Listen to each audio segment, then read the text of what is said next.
100 শয্যার জনবল নিয়ে চলছে নেত্রকোনার 250 শয্যার জেলা সদর হাসপাতাল।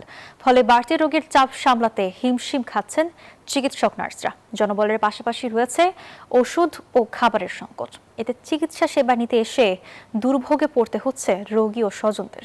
সোহান আহমেদ কাকনের পাঠানো তথ্যচিত্রে ডেস্ক রিপোর্ট।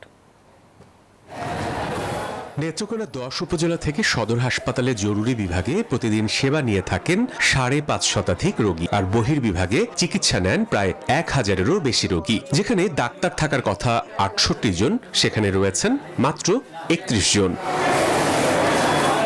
250 শয্যার হাসপাতাল হিসেবে অবকাঠামো বাড়লেও সে অনুপাতে বাড়েনি জনবল। ফলে 100 শয্যার অনুমোদিত জনবল দিয়েই চলছে 250 শয্যার চিকিৎসা সেবা।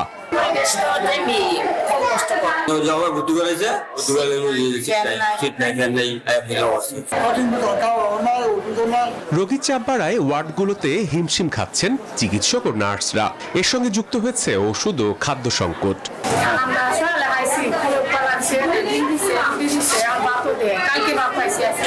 আমাদের রোগী আরো অনেক বেশি হয়, কিন্তু আমরা জনবল সংকটের কারণে 7 থেকে 70 জনকে সার্ভিস দিতে পারি। এত রোগী থাকে, এই কারণে রোগীদের সিরিয়াল মেনটেন করা এবং রোগীদের বাইরে বসার জায়গাও কিন্তু অনেক কম। তবে সীমিত জনবল ও সামর্থ্যের মধ্যেই সর্বোচ্চ সেবা দেওয়ার চেষ্টা চলছে বলে জানান হাসপাতাল কর্তৃপক্ষ।